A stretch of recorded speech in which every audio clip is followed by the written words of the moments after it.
What is going on, everyone, and welcome back to the channel, guys. I know it's been a while. I apologize. I have been stupid busy, but I'm back on top of the videos for now.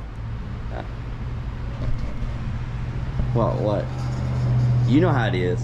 Guys, this video is going to cover a decent amount of stuff, but we're going to get to the title of the video and what you guys are here for, and that is I've had a lot of people asking about the TIAL blow-off valve versus the precision blow-off valve.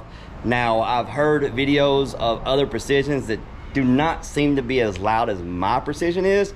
Not sure as to why, but however, mine's pretty loud.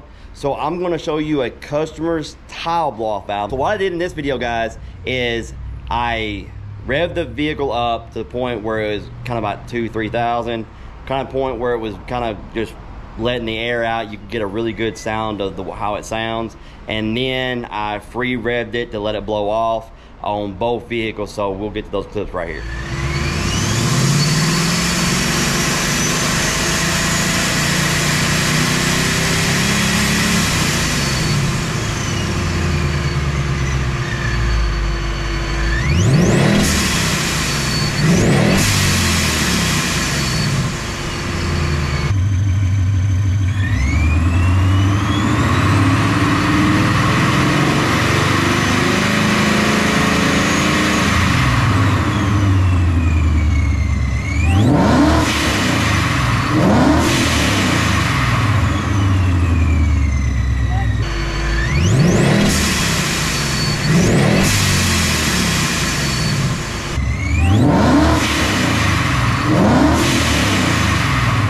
The judge at which one you like. Now, I will say that some of the precisions are not as loud as others. As I said, I'm not 100% sure as to why, but anyway, the TIAL blow-off valve that's on that customer's car, that is a 2 psi spring.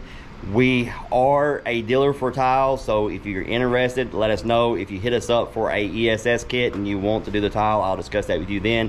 We can put that in with the deal. But guys, you be the judge of which one you like better. I'm not going to take my precision off as of right now. I kind of like it, but you know, everybody's got their own taste of what they like.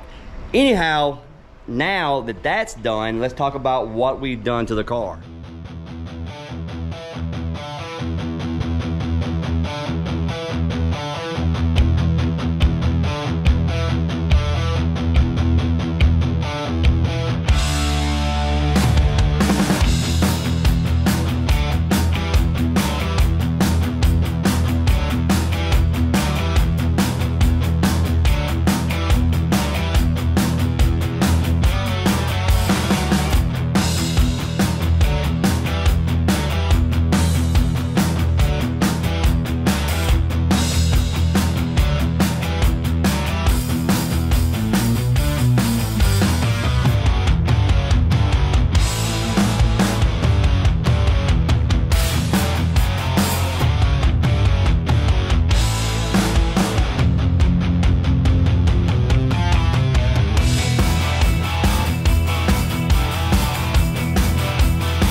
Grab the paper out of this Circle D box. I don't want to get this part number wrong. We are a Circle D dealer as well, guys. Everything on this car we are a dealer for, and then some. You name it. Whipple, of course, for innovations, we do have it on the car. But whatever you need, whatever's on this car, we are a dealer for. I don't know if I talked about the UPR catch can setup I have on here. Now, the UPR catch can setup I have on here is for a centrifugal setup. And the way it's designed is whether it's in boost or out of boost, it's still pulling crankcase pressure out without letting boost into the engine or the catch can setup. It's a really nice setup. Now, if you want to run an open filter up here, you will need to go to a catch can that has a breather right here. But however, that's not necessary for what we're doing. I'm going to keep this on there. I just prefer it that way. So the way it's set up is, if it's in vacuum, it is pulling from here, and it's got a check valve right here, so when the intake manifold goes on a boost, it cannot go this way. And then this right here is set up over here, and then it also has a tube that has a check valve that goes to here. When it's in boost, will pull crankcase pressure out of the engine. So I really like that setup. We have been putting those on quite a few customers' cars. All right, guys, so on to the rest of the stuff. We put a set of Stainless Works long tube headers on the car, went with those. And then we also put a set of axles in the car. They're DSS 800s. All right, so the reason we went with them, honestly, is because I had a guy that came up at Ford Takeover. He had them brand new, 800s brand new in a box, gave me a really good deal on them. I was like, you know what, let's throw them in, let's see how well they hold up, and if I happen to break one, we'll upgrade to the 2000s. But you know, we'll see how it works out. But anyway, the other thing I did is we also did a torque converter, and the one we went with is this one right here. Let me make sure I got that right there. That part number right there is the one we went with. It's a 258 millimeter 3x8 torque converter for the 10R80. So I will have this on the website soon. I am a dealer, so if you want this torque converter, let me know. I am going to keep you guys updated on what I think of the torque converter. I did go out and do a little drive in it.